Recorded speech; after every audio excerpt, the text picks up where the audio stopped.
அனைவருக்கும் வணக்கம். இன்றைய திரை விமர்சன நிகழ்ச்சியில் நம்ம பார்க்க போகிற படம் வந்து சிறை. இந்த படத்தில் விக்ரம் பிரபு, அக்ஷய்குமார், அனிஷ்மா, அனில்குமார் மற்றும் பலர் நடிச்சிருக்காங்க. படத்தின் இயக்கம் சுரேஷ் ராஜகுமாரி. படத்துக்கு சிறைன்னு பேர் வச்சிருந்தோன்னே ஏதாவது குறை இருக்கான்னு கண்டுபிடிக்கலான்னு படத்துக்கு போனேன். ஆனால் படம் பார்க்க வர அனைவரையும் 2 மணி நேரம் சீட்டில் கட்டி போட்டு சிறை பிடிப்பதால் இந்த படத்துக்கு சிறைன்னு பேர் வச்சிருக்காங்க அப்படின்றத நான் புரிஞ்சுக்கிட்டேன். படத்தில் விக்ரம் பிரபு வந்து ஒரு காவல்துறை. அந்த உடையோடு அவரை பார்க்கும் பொழுது உண்மையில இந்த மனசை படுக்க வச்சு ட்ரெஸ் தைச்சாங்களா அப்படின்ற அளவுக்கு அப்படி ஒரு ஃபிட்டிங். எத்தனையோ நடிகர்கள் நம்ம காவல் உடையில் பார்த்துருப்போம். விக்ரம் பார்த்துருப்போம், ரஜினி பார்த்துருப்போம், அஜித் பார்த்துருப்போம், விஜய் பார்த்துருப்போம், சிவாஜி சார் பார்த்துருப்போம், கமல் எப்படியோ எவ்வளோ பேரை பார்த்துருப்போம். ஆனால் இந்த மனுஷனுக்கு இந்த உடை இவ்வளோ கச்சிதமாக பொருந்தது அப்படின்றத இந்த படத்தில் தான் பார்க்க முடிஞ்சுது. அவருடைய எத்தனையோ படங்கள் பார்த்துருந்தாலும் நமக்கு ஒரு சில படங்கள் பார்க்கும் பொழுது வெறுப்பு வரும். நடா மனுஷன் நடிக்கிறான் அப்படின்ற மாதிரி. ஆனால் கும்கி, டானாக்காரன் போன்ற வெற்றி பட வரிசையில் இந்த படம் கண்டிப்பாக இடம் பிடிக்கக்கூடிய அளவுக்கு ஒரு அருமையான நடிப்பை நம்ம விக்ரம் பிரபு கொடுத்துருக்காரு. நமக்கு எப்போவுமே காவல்துறை மேலே ஒரு ஒரு வன்மம் இருக்கும். அவர் போலீஸ்காரனாலே இப்படி தான்டா, தேவையில்லாமல் போய் கேஸ் போடுவாங்க, எல்லா டாக்குமெண்ட்டும் சரியாக இருந்தாலும் நம்மளை பிடிச்சி நம்ம மேலே வழக்க போட்டு நம்ம மேலே பயன் போடுவாங்க, இவங்க எல்லாமே கேவலமானவங்க அப்படின்ற மாதிரி ஒரு போலீஸ்காரன் மேலே ஒரு கெட்ட அபிப்பிராயம் இருக்கும். ஆனால் இந்த படத்தை பார்த்தோம் அப்படின்னா போலீஸ்காரங்களில் இவ்வளோ நல்லவங்களும் இருக்காங்களா அப்படின்னு சொல்லக்கூடிய அளவுக்கு காவல்துறைக்கு பெருமை சேர்க்கக்கூடிய அளவுக்கு ஒரு நல்ல படமாக சிறை வந்திருக்கு. படத்தோடைய கதைப்படி பார்த்தீங்கன்னா, படத்தின் நாயகன் அக்ஷய்குமார் வந்து ஒரு இஸ்லாமிய பையன் ஒரு இந்து பொண்ணை லவ் பண்ணுறான். இது வந்து வீட்டுக்கு தெரிஞ்சவொன்னே என்ன பண்ணுறாங்க, அவங்க ஹீரோயினோட அப்பா வந்து ஹீரோவையும் ஹீரோவோட அம்மாவையும் வந்து வழிமறித்து தாக்குறாரு. அம்மாவை அடிக்கும்போது புள்ள பொறுத்துக்க முடியாதுல்ல, உடனே ஹீரோயினோட அப்பா போய் அந்த பையன் அட்டாக் பண்ணுறான். அதில் அவர் இறந்துடுறாரு. இவன் மேலே எஃப்ஐஆர் பதிவு பண்ணி இவன் ஜெயிலில் இருக்கான். இப்போ இஸ்லாமிய பையன் அப்படின்றனால இவனுக்கு அரசு வக்கீல்கள் கூட வாதாடாமல் ஒரு 5 வருஷம் தண்டனை அனுபவிச்சுட்டு இருக்கான். ஒரு கட்டத்தில் இந்த சம்பவம் வந்து விக்ரம் பிரபுவுக்கு தெரிய வருது. இவர் எப்படி அவனுக்கு உதவி பண்ணி வெளியே கொண்டு வந்தார் அப்படின்றதான் படத்துடைய கதை. உண்மையான போலீஸ் எப்படி ஆக்டிவிட்டிஸ் இருப்பாங்க, எவ்வளோ ரஃப்பாக இருப்பாங்க, அக்யூஸ்டை எப்படி டீல் பண்ணுவாங்க, அந்த அந்த அதை வந்து ரொம்ப நேச்சுரலாக இந்த மனுஷன் கொடுத்துருக்காரு. அதே மாதிரி படத்தில் ஹீரோ வந்து புதுமுகம், ஒரு ப்ரொடியூசரோட பையன். அந்த பையன் புதுமுகம்னே தெரியாத அளவுக்கு ஒவ்வொரு சீன்லேயும் காதல் காட்சியாக இருக்கட்டும், அந்த கைதியாக அவன் பண்ணக்கூடிய சில வேலைகளாக இருக்கட்டும், காவல்துறை உணவு உண்ணும் பொழுது அவன் அதை பரிதாபமாக பார்க்கக்கூடிய இடமா இருக்கட்டும், ஜெயிலில் அடிவாங்கிற இடமா இருக்கட்டும், காதலிக்காக தவிக்கிற இடமா இருக்கட்டும்,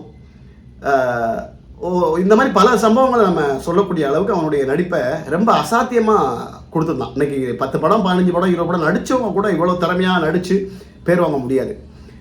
ஆனால் இந்த பையன் நான் ஒரு பெரிய ப்ரொடியூசரோட பையன் அப்படின்ற ஒரு எண்ணம் கொஞ்சம் கூட இல்லாமல் ஒரு பிச்சைக்கார மாதிரி கேவலமான ட்ரெஸ்ஸை போட்டுக்கிட்டு அவ்வளோ அழகாக அவனுடைய தத்ரூபமான நடிப்பை கொடுத்ததான் உண்மையிலே பாராட்டுற மாதிரி இருந்துச்சு. அதே மாதிரி அவனுக்கு ஃபேராக நடிக்கக்கூடிய அந்த கதை நாயகி அனிஷ்மா, அனில்குமார், அந்த பொண்ணு வேறு மொழிகளில் நடிச்சிருக்காங்க. தமிழில் இதான் ஃபஸ்ட் படம் நினைக்கிறேன்.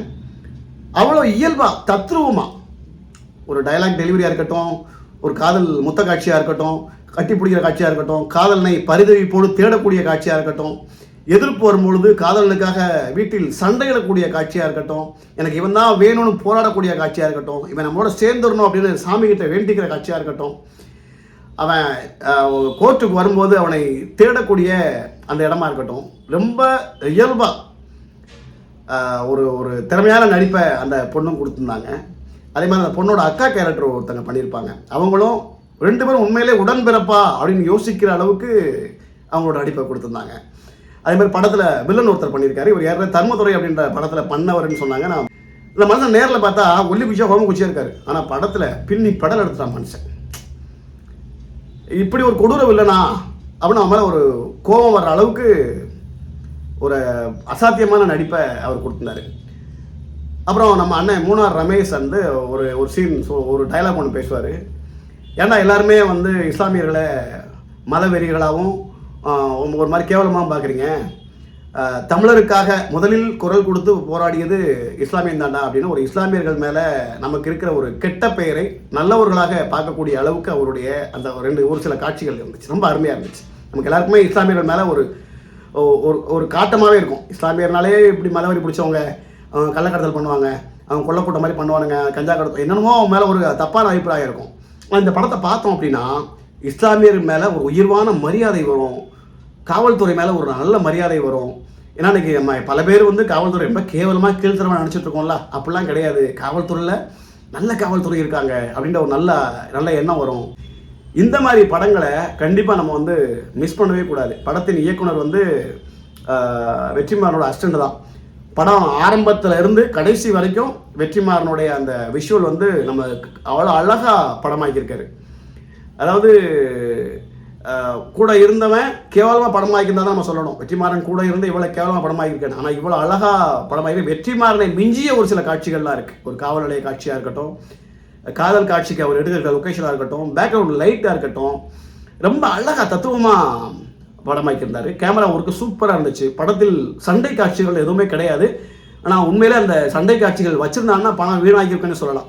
விக்ரம் ஒரு இருக்காரு, அவர் நல்லா சண்டை போடுவார், இவருக்காக 2 சண்டை காட்சிகள் வைக்கணும் அப்படின்னு சொல்லி 2 சண்டை காட்சி உள்ளே திணிச்சிருந்தாங்கன்னா படம் வந்து கேவலமான படமாக இருக்கும். இதெல்லாம் வைக்காதனால படம் வந்து ஒரு நல்ல படமாக வந்திருக்கு. இந்த வருடத்தில் வரக்கூடிய கடைசி நல்ல படம் அப்படின்னு கூட சொல்லலாம். எத்தனையோ படங்கள் நம்ம அந்த வருஷத்தில் பார்த்துருப்போம். ஆனால் ஒரு சில படங்கள் ஏன்டா அந்த படத்துக்கு வந்தோம் அப்படின்ற வெறுப்பு இருக்கும். ஆனால் இது கிறிஸ்துமஸ் அன்னைக்கு இந்த படம் ரிலீஸ் ஆகுது. இந்த வருடத்தில் வரக்கூடிய ஒரு சிறந்த படம் அப்படின்னு கூட இந்த படத்தை சொல்லலாம். தமிழ் சினிமாவில் நல்ல படமே வரமாட்டேக்கு, கேவலமான படங்கள் தான் வருது அப்படின்னு சொல்லக்கூடியவங்க இந்த படத்தை போய் தவறாமல் பாருங்கள். எல்லாருக்குமே இது பிடிக்கும். ஏன்னா நீங்கள் படத்தை விட்டு வெளியவே வர முடியாது. அந்த அளவுக்கு ஒரு திரைக்கதை அமைப்பு, விஷுவலு, எல்லாருடைய ஆக்டிங்கு அவ்வளோ சிறப்பாக படம் இருந்துச்சு. படக்குழுவுக்கு என்னுடைய வாழ்த்துக்கள். இது மாதிரி நல்ல படங்களை கொடுத்தீங்கன்னா தமிழ் சினிமா ரசிகர்கள் உங்களை தலையில் தூக்கி வச்சு கொண்டாடுவாங்க.